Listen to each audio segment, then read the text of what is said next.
Welcome, everyone, to Represent PA's July breakfast briefing. Every month, we talk about different topics, and this month we are focused on period poverty, although we're going to learn that that really should be referred to in a different phrase, but we'll hear from Rep. Parker about that in a little bit. Public health and the fight for menstrual equity. Before we get to our topic at hand, I'm going to give a very brief background on Represent PA for people that are tuning in with us for the first time today, because we are a little bit unique. Represent PA is the only organization in Pennsylvania that is solely dedicated to investing in pro-choice Democratic women that are running for the state house and the state senate. Now, since 2014, when we got started, we have invested over $2.5 million at this point into more than 160 women across the Commonwealth. We raise money across the Commonwealth, and then we invest it into women that are running across the Commonwealth. Because of that steady investment for over a decade, we really have helped to create structural change, which is very exciting when you think about it.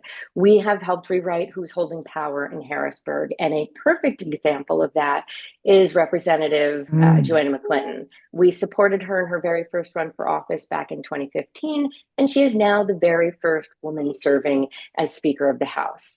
Maria Collette is another wonderful example of that, who is a senator, state senator. We supported her in her first run in 2018, and now she serves in a leadership role in the Senate caucus. And we're continuing to invest in women. And what that's doing is continuing to build a pipeline of the next generation of women leaders. Wouldn't it be great to one day have a woman governor in Pennsylvania? We've never had a female governor. We've never had a woman serve as US Senator. And so we need to continue this pipeline so that we can one day have those, and it will come. So although we've made a lot of progress, I've already mentioned a few things where there's more work to be done, but when you get down to the nuts and bolts of it, the truth is that women still face financial barriers, which is part of what keeps us underrepresented in politics. And in October, we're actually going to be joined by the Center for American Women in Politics out of Rutgers University, and they're going to share some of their latest research on this topic. But so while that's one key of women facing financial barriers, and that's really why Represent PA is doing what we're doing. We're investing in women to try and break down that barrier and help more women run successful campaigns. The reason we're really doing that is because of the fact that I already mentioned women are underrepresented in the state legislature. And although we have made improvements, back in 2014, women made up only about 17% of the state legislature. We do now make up almost a third, which is great because we've doubled the number of women, and of course the number of Democratic women, I've talked about this statistic before, has tripled, which outpaces the number of Republican women serving in the state legislature. That's great progress, but women make up over half of the population in Pennsylvania. We need our lived experience in the legislative process. And frankly, today is a perfect example of why. Our topic we're talking about, would we even be talking about a bill that's been introduced if it were not for Representative Darisha Parker shining a spotlight on this topic, bringing it to Harrisburg, and helping to introduce legislation there. So with that, I'm going to turn things over to Helen Horstmann-Allen, who is always inspiring, wears many, many hats across in and around Philadelphia. But one of the most important hats is that she is Represent PA's finance director and has been for now almost 9 years, because when I started, which is almost a year ago now, it was 8 years. So now it's got to be almost 9 years. So I will turn things now to Helen. Amazing. Thank you so much, Gwen, and thank you for all the incredible work you do at Represent PA. Hi, everybody. I'm Helen Horstmann-Allen. I'm the finance director here. I'm the founding member of Invest for Better Philadelphia that helps women connect their investable dollars with what matters to them in this world. And generally speaking, I am interested in the question of women, money, and power. And nowhere could that be more apparent than the ripples of the money that we have. So today's conversation, I was invited to because of a talk I gave on the gender equity pay gap. And this maybe doesn't seem incredibly related, but today's conversation is one of those seemingly simple issues that has a lot of repercussions. Period poverty is the outsized burden that the cost of and access to products and places to manage monthly menstruation has on women. It affects women of all ages, all social classes. But as with so many issues, it falls more heavily on young women, women of color, and women with household incomes under $50,000 a year. And let's be clear, the cumulative effects here is not simply a few pairs of ruined underwear. It's missed work, missed school, missed sports and other activities, all of which compound to worsen mental health, and just a sense that you are not a full participant in the world you live in. These impacts compound over time, right? It affects higher education. It affects educational attainment levels. It affects job choice and career advancement. So the gender equity pay gap, right? Women still get paid persistently less than men, but we know that's not an across the board gap. Who is affected more by the pay gap? It's women of color. It's women who started in lower socioeconomic areas. What a weird coincidence and overlap with the women who are affected by period poverty. So today we're going to have a really great conversation. I have two women with us today. We're going to share their experience, their research, and their work on this topic. First, we're going to have Nichole Chapman. She's a registered nurse. She's worked in nursing across NICUs, OBGYN, geriatrics, and right now she works at the Nurse Family Partnership Program. She's going to set up, like, what do we see? What do we know on the person side? When we talk about humans, like, how is this showing up in the women she's met in her practice and the women she's seen in her research? And then we're going to come to Representative Darisha Parker, right? She represents our Philadelphia County. She's been endorsed since she first ran in 2020. I was so delighted to meet her and find out that this was her passion topic, because I can't wait to share it with everybody. But she's not just talking about it, she's legislated on it. So she's going to tell us about the legislation she's introduced, and she's going to tell us what else we can be doing about it. I would love for everyone who is in the chat, who's listening along, like, please feel free to put your questions in, right? We'd like this to be a conversation. Both Nichole and Rep Parker have a lot of experience in this field. They have a lot of information they're going to share, but we want to know what you are wondering about too. So please put your questions in the chat. There will be time for questions at the end, but I'd love to bring these 2 points of view together, and really we're all going to walk away with a lot of information and a lot of understanding. And with that, I'm going to ask Nichole if she'd like to bring up her slides so she can start us off. Well, good morning, everybody, and thank you for having me. I am going to share my slides here in just a second. Let's see.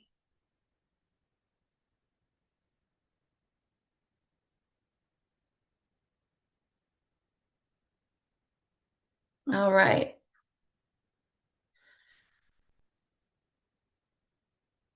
Everybody see that?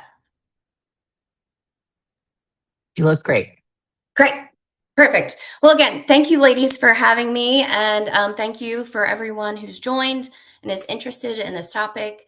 Like Helen beautifully set up, this is a problem that I don't think we necessarily think of. And like Darisha had mentioned previously to some of us joining, we have this idea that it's women of this very, very low class or even experiencing homelessness. But I can tell you, this is women who work, sometimes have multiple jobs, and it's not the face that you would think it has. So let's kind of get started. So what's at stake here when women suffer from not having equity or availability to menstrual products? Well, let's talk about it. The mental health that I've seen some of my students, seen some of my clients and patients over the years kind of suffer from not having these products is big. The stress, the social isolation, depression, the anxiety they feel from once a month, I'm going to have to figure out what this looks like. The one topic that's not discussed enough is the actual physical health detriment that comes from this. So over the years, we've seen women bacterial vaginosis, UTIs, skin irritations, dermatitis, from simply using products that were either subpar or products that you wouldn't even think of, rags, cardboard, leaving a pad on too long. So not only can they not get the product they need, now they're at the doctor trying to get a prescription that they might not be able to afford. There's a delay in care, a delay in medical care that comes with this. There's a embarrassment or a care avoidance, if you will. I have a great example of the care avoidance. A few years back, we had a patient come in who was severe vaginal infection. Got it localized so that it was a yeast, it was fungal, treating oral diflucan, having some creams put. The next thing that happened was weird. She'd get cleared up. It would take about 2 weeks, and she kept coming in, and this was a pattern. About the third month of this pattern, we had to do some investigating, like what's going on? What's causing this? Went over the whole soaps, lotions, detergent to find out that she had actually purchased, or not purchased, she was unable to purchase, but she took her mother's old pads that she didn't need anymore. And most people don't know that pads actually have a shelf life of 3 to 5 years. So she was wearing these old pads because she couldn't afford new pads. And they were what was causing this yeast and imbalance to come back every week. So, or every month. That's a big deal. So as we move on here, and again, Darisha is going to speak to how we don't call it period poverty anymore, because it really does affect everybody, middle class and even upper middle class. Current statistics, 1 in 4 young girls are missing school. I've had it happen. I've seen it happen. I've seen where girls who are my clients have missed opportunities as far as they didn't get their management position because they're calling off that week of their period. They were unable to purchase what they needed. And it seems so simple to the rest of us. But as you go to my next bullet point here, the reduction in SNAP and Medicare, this is going to have a huge impact on our already struggling group. 1 in 7. The ages here of 12 to 44, I don't really like as far as this affects. I've seen it affects, young girls as far as 10, and I've seen it affect women in their 50s. So these are all numbers that I'm not going to read to you, but kind of take it in and see what that means to you. But one thing I'd like to speak on here that, Helen was kind of talking about the wage gap. I had a student a few years ago that I had in clinical. And if anyone's ever done nursing school or anything about it, missing clinical is a big deal. And upon the second miss for her, which was in a 2-month, 8-week period, I had a conversation with her, like, is there anything we can do to help? Is there anything that I can look into, or is there something going on at home?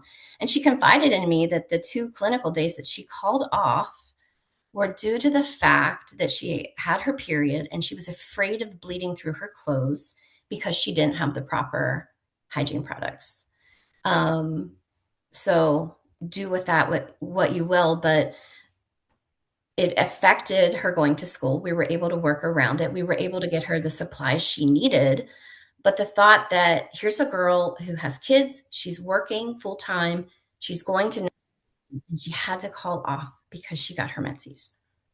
Kind of crazy. If women are using products that are not supposed to be even products, socks, rags, cardboard. I had one client share with me that she used cardboard. They'll often use a lower subpar product. So they were ordering them online, weren't really sure where they were getting them, but they were getting them cheap. And those subpar products come with this kind of after effect. Most of those products that are not great contain many things that we don't need, which cause another health problem. So anything from pesticides to heavy metals, the fact that, I read an article where lead, mercury, and arsenic are all associated with some of these low low products, periods, tampons.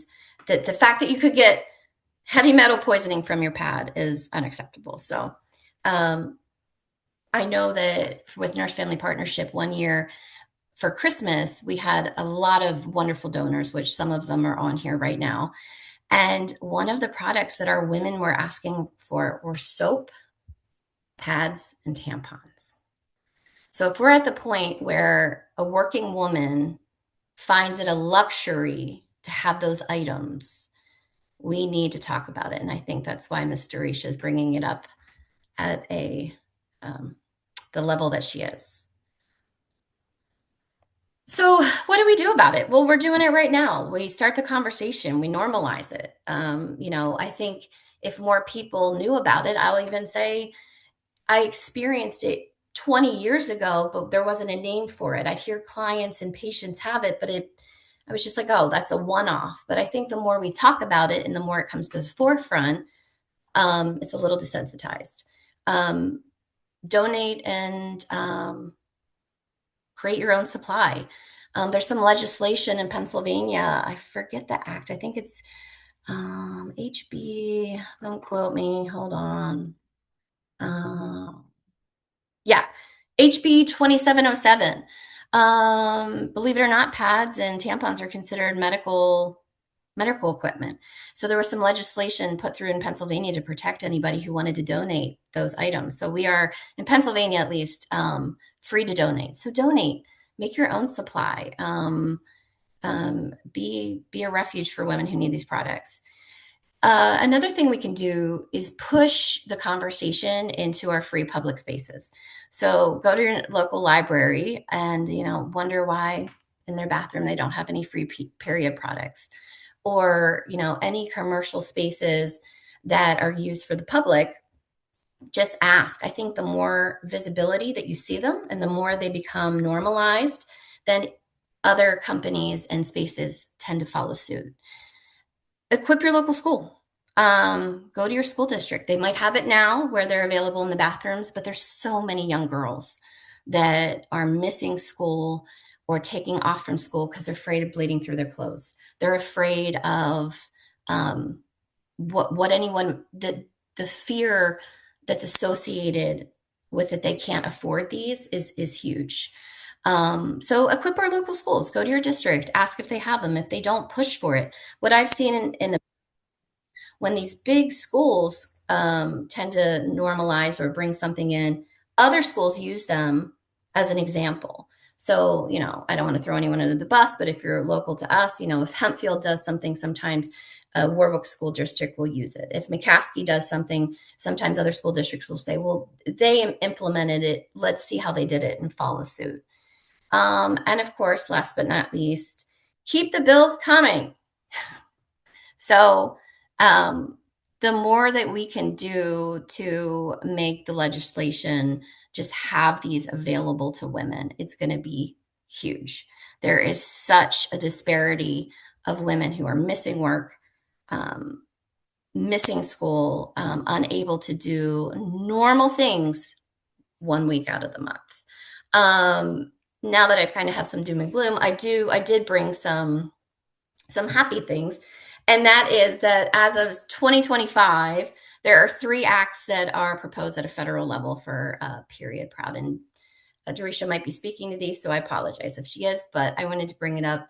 So the Period Proud Act of 2025, Menstrual Equity Act of 2025, as well as Good Samaritan Menstrual Product Act, all aimed at improving access and kind of doing away with the idea that women can't have access or get what they need. Awesome. Thank you so much, Nichole. And obviously, as Nichole mentioned, there's a lot of legislation happening. So I'm really excited to bring on Representative Darisha Parker now. We'll have questions that they can both take at the end. And if you wouldn't mind pulling your slides down, Nichole, that would be great. Oh, I'm sorry. Hold on here.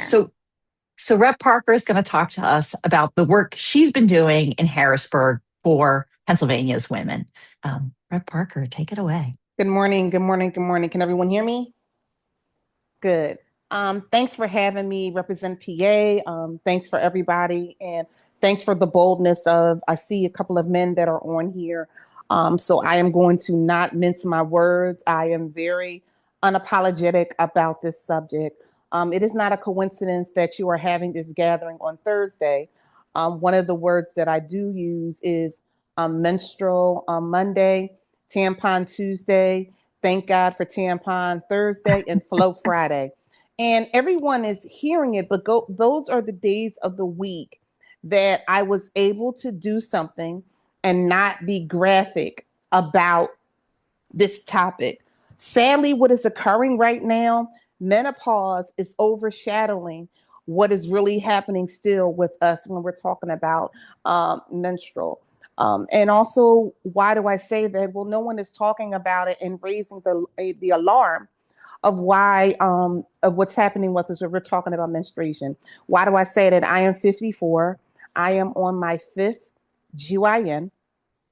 If you hear sounds in the background, it's because I am in premenopause. So I literally have a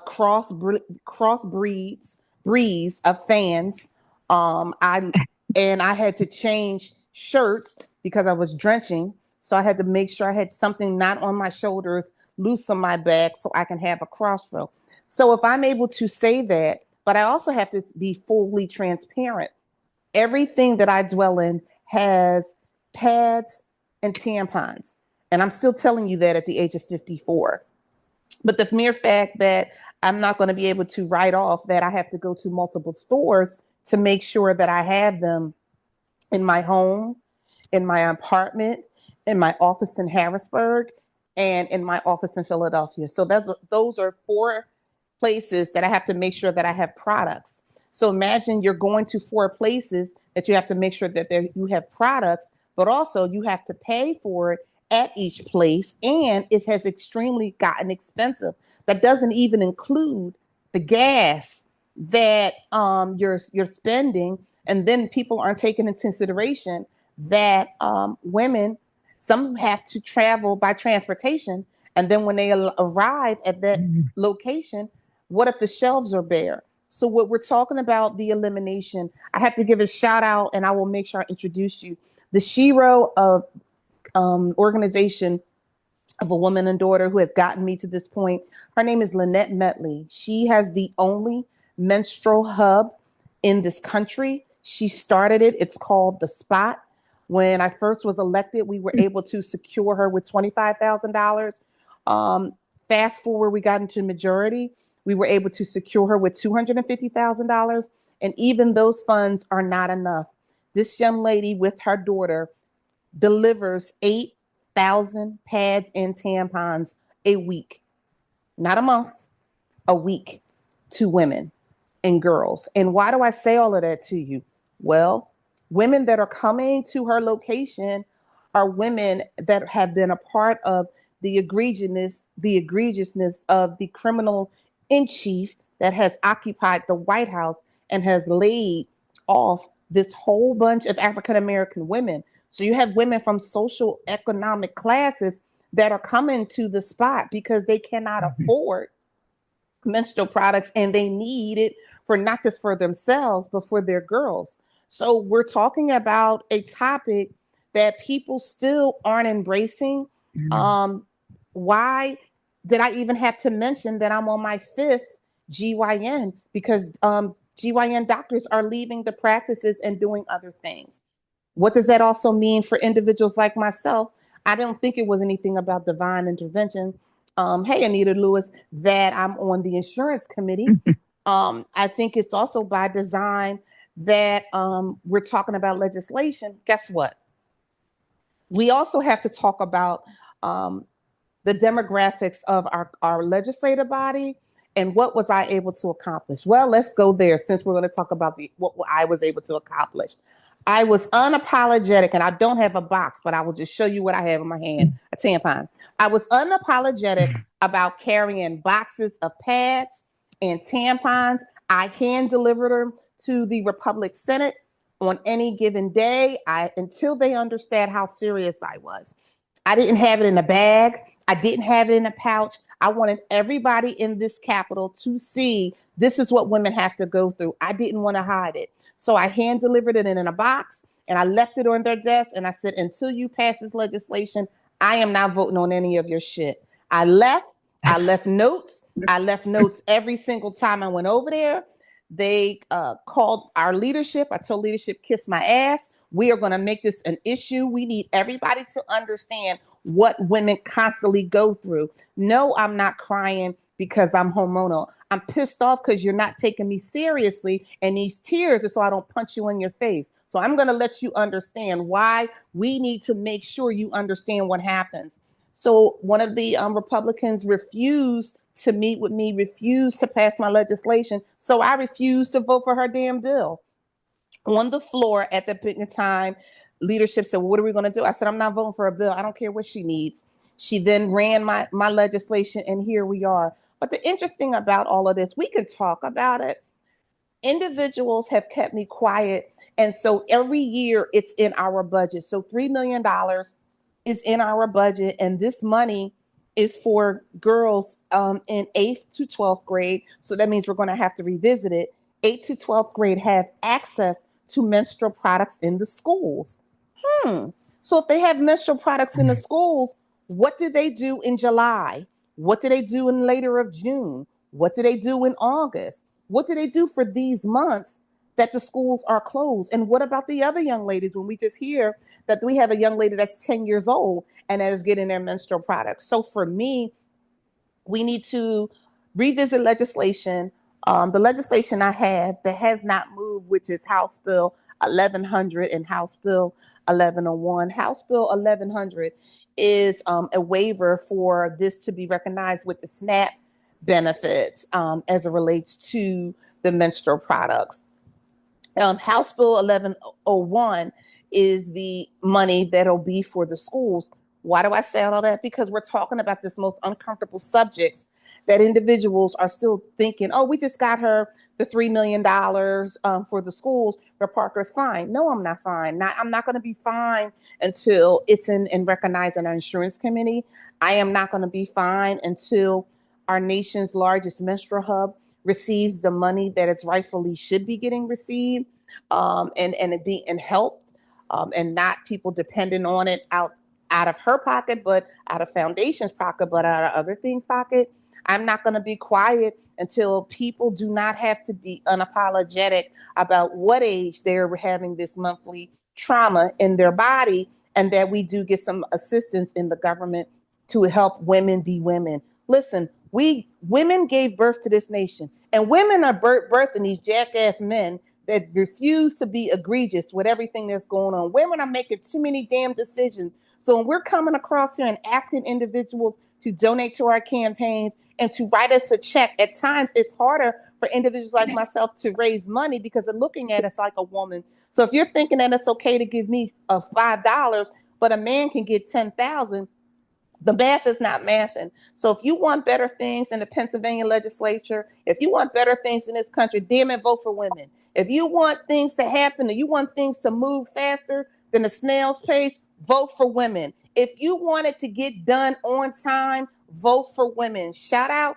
to Governor Shapiro, who got tired of me saying menstrual products. I love the First Lady, Lori Shapiro. Thank you to our Speaker, McClinton.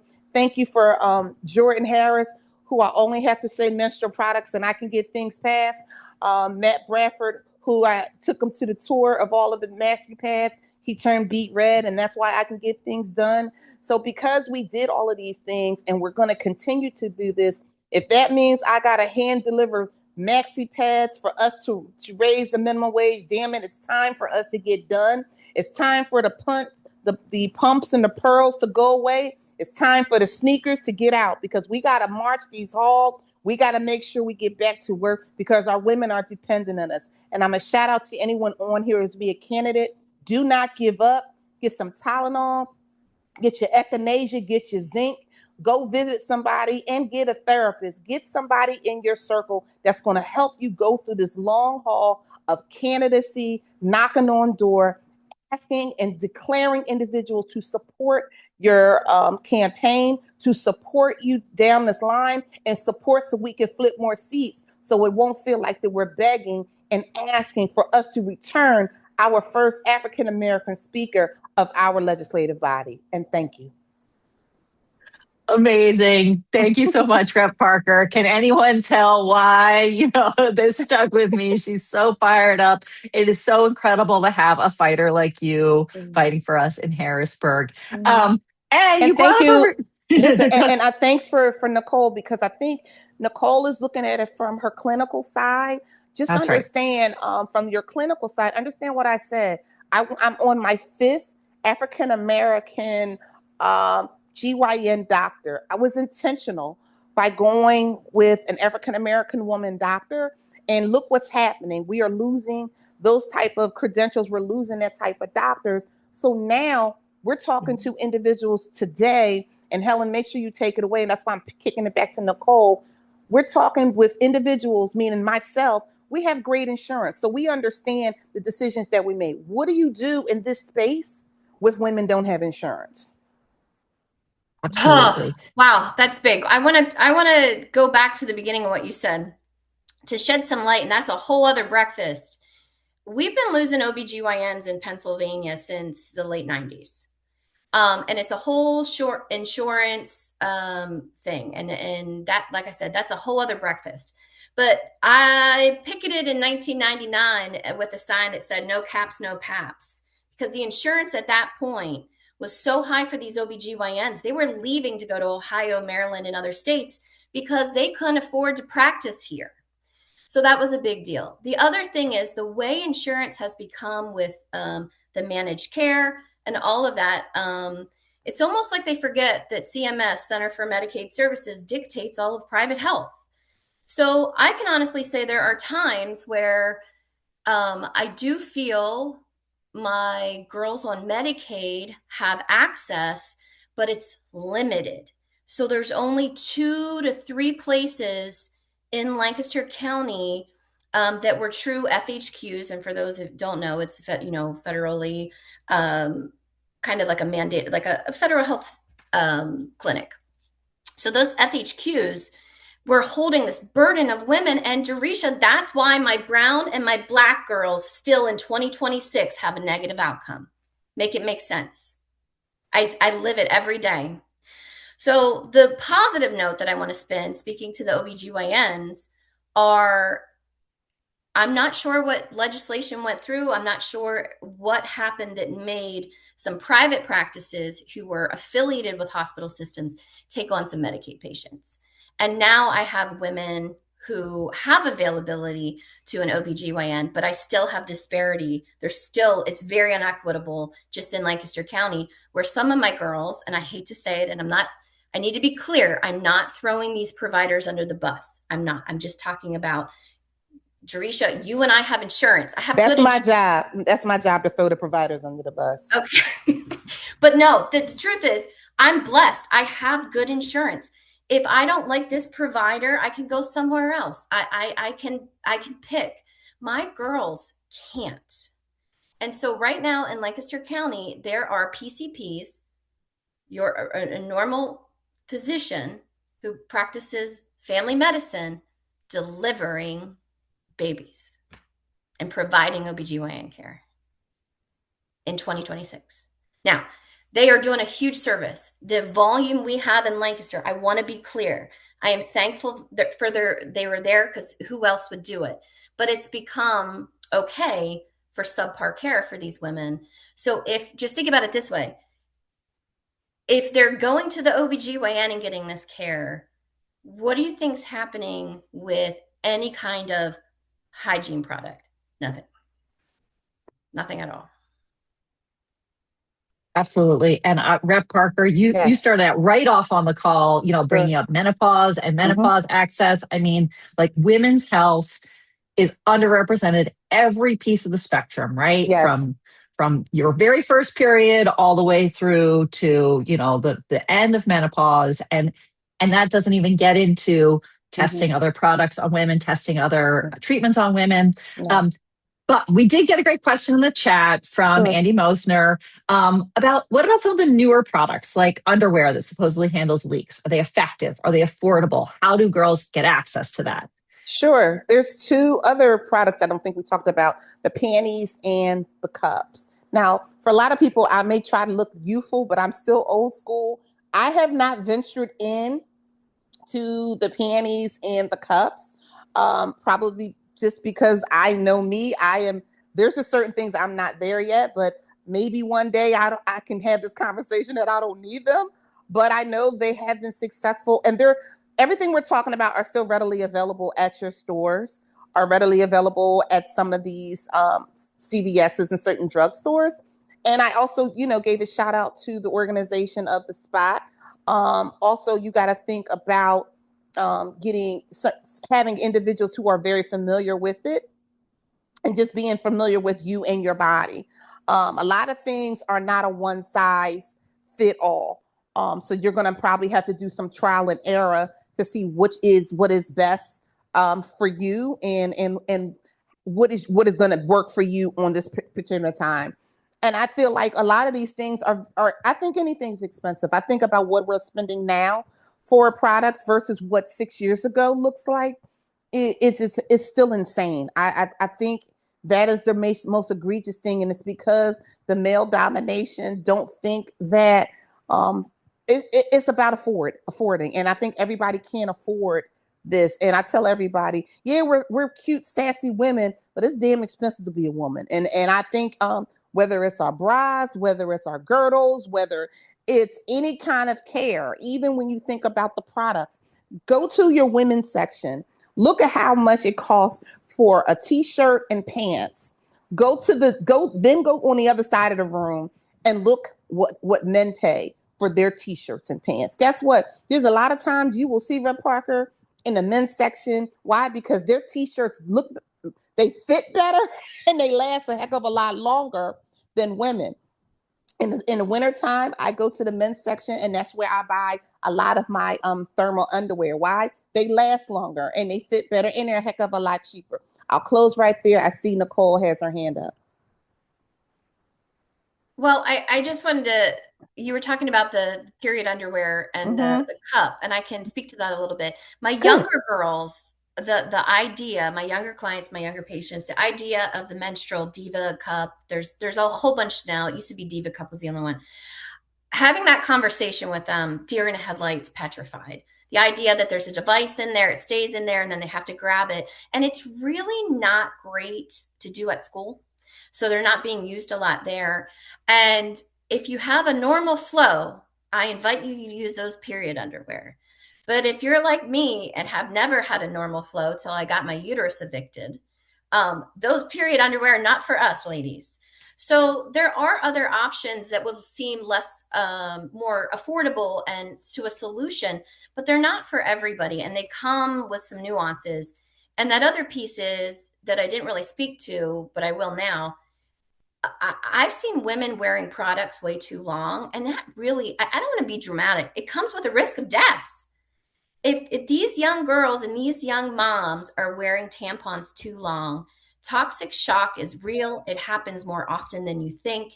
And to literally think because she had to choose between diapers, formula, supplementing, food on the table, so I'm just going to keep my tampon in longer, that to me is completely unnecessary. I guess I will also just add, as the mother of 3 teenage daughters, like, period underwear is great, and it requires that you have regular access to a washing machine. So if you're a renter and you don't have a washing machine in your home, it's not an option for you. Like, or you're hand washing it in your sink and they're dry 3 days later. It is an investment, and and also women's bodies change. You're making an investment in this long-term product that may only last you for a certain period, especially if you're a young woman. I know nowadays there's a whole raft of new product providers that are for tweens and teens, because our girls are getting their periods at ever younger ages, which means pads designed for adult women don't fit them. And when they don't fit, you're more likely to get leaks. And so it's also like, if you think about, ultimately the issue is managing this blood flow in a positive and non-embarrassing way, right? Like the size, the fit, the access, all of these things really come into play. we've had another question Sure. about Nichole, you brought up period products expiring. Who even Yes. knew that? I didn't know Yeah. that. Thank you for informing us The shelf all. life. Yeah. Yes. Well, Who's educating our young women on this? All of us, right? We're all being educated right now on this topic. right. And so that's Great. just it. Nobody, because we've come to the realization that capitalism rules. There's a little thing on the back of the box that you've now taken ownership. You should know how to use it. I have the same gripe with infant products that are being sold, but again, that's another breakfast. And please excuse my trash truck who's singing to linger outside my house. But yeah, they do expire. And so what I've seen too, it's well-meaning, and I've been a part of it, where you donate items because you think, well, it's better than nothing. So we have had an influx of period products come in that were truly expired. And if they are not sealed, that's even more of a detriment because they will absorb whatever is in the air, so to speak. And stay on that topic, Nichole, as we're doing it. Also, when you're thinking of a giveaway, do not take the pad out of the wrapper to put them in another like Ziploc bag to give away, because you have now transferred your germs to the person, and now it's a lot of people don't understand. It's a reason why a pad is in a wrapper. That's what it is, to be safe and to be healthy and to protect yourself. So that's another thing that sometimes people want to do good, but they don't understand. This is something that is going to be in your body, and it's going to touch your body.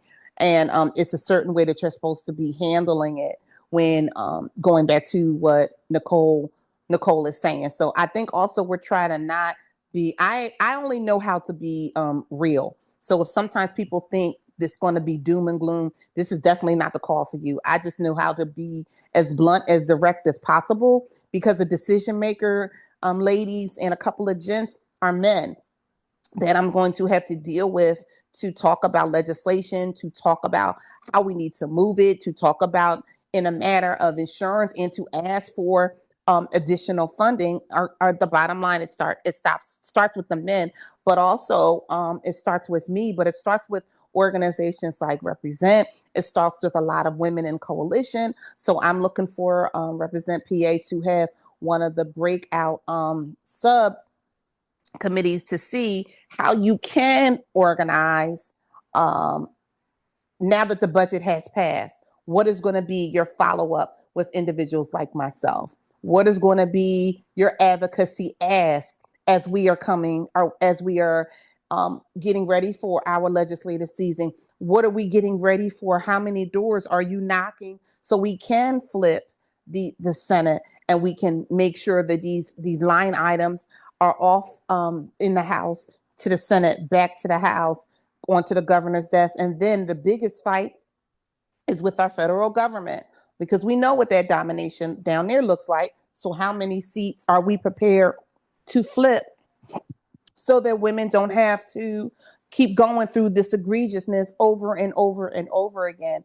And I'm also looking at, there's an organization that I've been working with that I'm looking to look at coalitions of African-American doctors. I was just recently endorsed by PASNAT, which is the nurses PAC. So I'm just looking for more organizations and more coalitions. And also, Nichole, I want to make sure you touch on this. There was a very important, I thought caucus was, or the House was going to be done early in January. So I had planned in my calendar that I was going to be able to make it back in time for my GYN appointment in January. Well, that did not happen, and we end up being late. So what does that mean? By me missing that appointment in January, I was not. Yes. And that's what individuals on this call need to understand, is why I'm not in Harrisburg now, because I have a doctor's appointment today at 11. And if I didn't make this a doctor's appointment today at 11, I would not be able to see that doctor. Originally was going to be November, then they pushed it to December, and then January. So I'm just sharing with everybody, even despite my title, this is what I'm doing as an experiment, so people can see, so I can have a better understanding along with my colleagues, This is what people that are going through have insurance have to wait. What is going to happen with a person who does not and does not know how to go through this maze of health? Because now it's more egregious and it's more time consuming, and you have to wait to get that 5-minute time with your doctor or your nurse. Absolutely. That is, we could have a whole other conversation about Yeah, medical well, access. Before Well, I speak to it, I see that I was going to say, we have Yeah. Maura who has her hand up, Yeah. and also Rep Parker. I'm going to remind you that you have to tell us what we're supposed to be saying instead of period poverty. Absolutely. Okay. It's menstrual maintenance management. 3 M's. Okay. 3M, menstrual maintenance management. Okay. Maura, if you want to come off mute and ask your question. Thank you. Thank you so much for the conversation. Thank you, Rep Parker, and Represent PA. I am a child and adolescent psychiatrist in Delaware County and active with Physicians for Healthy Pennsylvania. I put in the chat, Karen Feiselin joined us this morning also. She is a practicing OBGYN. And so we both have these conversations all the time. So I guess I really just wanted to kind of make the point that when we have these conversations with developmentally appropriate conversations with our younger children as well, we really kind of set this stage for them to be able to have these brave conversations throughout their lives. And so I was thinking with the question and discussion about the period underwear, I also have 3 daughters, and the period underwear has been great as a let's have this around so that when the menstrual cycle starts, you have this and the reassurance of that. But I guess the point being of starting conversations early, these kinds of conversations with our young girls. And then the other thing that I wanted to just mention is Rep Parker mentioned the coalitions. We have Pennsylvania, the chapter of American Academy of Pediatrics. We have in Pennsylvania 3 regional child psychiatry councils, and then we also have the American College of OBGYNs, Pennsylvania or regional chapter, who want partners on these kinds of topics. And so we'd be happy to, kind of continue that conversation, but really trying to, the other comment I saw in the chat was about engaging with schools, so kind of looking for community events where we can have ask a doctor or nurse about whatever question you have related to your period, or even something as simple as, which I've offered to my daughters, let's have your friends over. They can ask any question that they want to, but opening the conversations up in those smaller ways, I think also can have an impact. So thank you again. Thank you. That's amazing. And I will say, I agree with Maura. I talked to my kids about this early and young, and I actually put a product in the chat that was a little, almost like comic book about having your period from a really positive standpoint. And they say that when their friends come over, they pull these books down off our shelf, right? So you're affecting kids beyond your own when you share this information, for sure. Sure. And if I could, I want to speak to something. I got a direct chat while I was on here, and I want to be very clear. I'm very thankful for what practices we do have in Lancaster. But what I wanted to make with my statement that might not have been clear was a lot of my disenfranchised girls don't have an option. Nope. There's a very few option. We're very limited. Lancaster County is huge. And I don't know if you know, those of you who are in Lancaster County, this will make sense, but those of you who are not, we are one of the largest refugee and immigration pieces in Lancaster. So our volume of women is immense. So when I made the statement that, a primary care delivering a nurse, or I'm sorry, a primary care doctor delivering a patient, I don't mean that it's subpar care. There's no choice there. And so because of the sheer volume that they're seeing, my girls do not get a lot of time with these people. So unfortunately, in Lancaster County, we have statistics that are not the best right now for some of these populations. We're working on it. Again, we've had multiple private OBs be able to take, but in general, per capita, what we have in Lancaster for availability, we are stacked. So again, these FHQs, I'm very thankful for them. They are doing immense work, but I wish there was choice. Darisha and I have a choice. Some of these gals don't. What was the other question following that up? I forgot already. Well, I just have to thank you both. And I will say, period poverty is, I'm sorry, menstrual maintenance. What's the third M, Teresa? Management, menstrual maintenance Yay! management, right, is only the tip of the iceberg. And we've had a lot of breakfast briefings around women's health, whether that's abortion access, whether that's maternal mortality. Like we are dealing with, right, whether it's access to doctors, whether it's what's covered by our insurance, right? I know one of the issues with period products is how will they be taxed, right? And so women are facing these issues across the board, and we are very fortunate and blessed to have writers like Rep. Parker in Harrisburg who are pushing these issues forward. But it's everywhere, it's all the time, and we have a tremendous number of issues that have been underappreciated for women because we have been underrepresented in the legislature. So they are fighting from behind. Thank you, everybody, for being here today. I'm going to turn it back to Gwen to kind of close us out. Thank you, Helen and Nichole and Rep. Parker. I learned a lot. I had no idea period products expired. I have two daughters, and while you were talking about that, I was thinking, my gosh, why don't I know that? I'm about to turn 52, and do my daughters know that? I mean, I didn't even know there could be a consequence for using an expired product. So thank you for talking about that. I'm going to very quickly share my screen to talk about some upcoming events. But as Helen said, the topic today really, it highlights why we're doing what we're doing. There we go. Okay, good. There's my screen. We need people bringing these topics that nobody else knows about to Harrisburg to legislate on them. How are we going to make any change if we don't shine spotlights on these topics? So I put this quote up here. This quote was from a supporter of Represent PA that really resonated with me. It said, when it feels hard to know how to make an impact on our own, mobilizing together is powerful. This was Margaret Bradley, she wrote this in an email. She's on a host committee for an event we're having. And I thought, this is exactly what I love about Represent PA.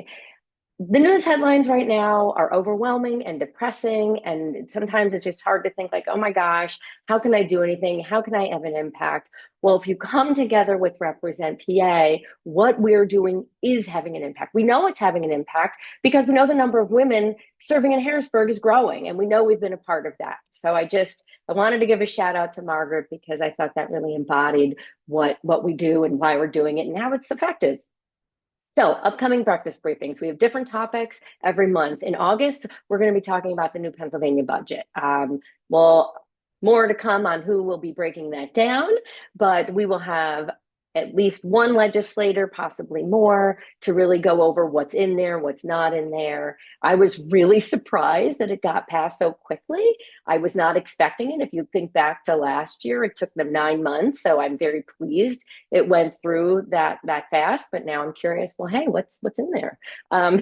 In September, we're going to talk about election security. I don't know about you, but every September, especially now with mail-in ballots, I start getting this anxiety. Okay, if I vote by mail, is it going to count? Is there something new that I need to know about? Has anything changed? So we're going to have a talk about that. In October, very happy to report, and I mentioned this at the top of the hour, that the Center for American Women in Politics out of Rutgers is going to be on talking about some of their new research. Obviously, it's a little depressing, but I think that there's some things that are good that they'll have to report as well. And then November, election recap, and hopefully that's going to be a happy occasion. So, all right, we have a lot of things going on. Represent PA, we are off to a great start this cycle. We've already invested $400,000 into about 50 women at this point across the Commonwealth, which is the biggest pre-primary round that we've ever had in history. That's great. However, our women still need us. They are coming into one of the most challenging, rigorous, demanding parts of the election. And now with mail-in ballots, that sort of rigor has shifted up. People are voting in October. It used to be thought, well, people can tune back in after Labor Day. No, because the beginning of October, people are already going to be voting. So that's why we have a number of events still on the books here, because the women still need us. They need these resources to help them get over the finish line. Just next Wednesday, if you are in Chestnut Hill area, that's Northwest Philadelphia, please join us. On August 12th, we will be in Center City, Philadelphia at the Pop-Up Beer Garden. This is going to be a really fun event. Hope you can join us there. August 20th, we will be in Bucks County, which is my neck of the woods, in New Britain Township. And we will be joined by Kitty Colbert, who is a reproductive rights advocate and leader. Some of you on here know her personally. I'm very excited that she'll be joining us there. Other ways to stay involved: check out our website, share our website. If you have suggestions for the website, please talk to us. Come to the breakfast briefing. Bring 3 friends. You don't have to leave your house. You can stay in your pajamas. It doesn't cost anything, although we never say no to a donation. If you have an idea for a breakfast briefing, please let us know. We have this platform now because Represent PA has been around for over a decade. Part of what we want to be doing is sharing topics that people don't know about. And today was an example of that. Not a lot of people are aware of this problem. And so we want to be part of the solution of sharing what's going on with people. Come to an event, host an event. The endorsement committee, I've highlighted that because in just a few weeks, we'll be convening as a full endorsement committee, and we will be talking about how we're going to allocate the funds that we've raised to that point. It's kind of analogous to a giving circle in the fact that you make a commitment of $1,200 for the year or $100 a month, and then you come in and you help decide how we're going to allocate those funds. You can join our mailing list, join us on social media, and of course, donate, always needed. And look at that, we're 9:29. We're even a minute short. So happy that you've all joined us. This will be recorded and I will share it out and it'll be posted on YouTube as well. So thanks, everybody. Thanks, everyone.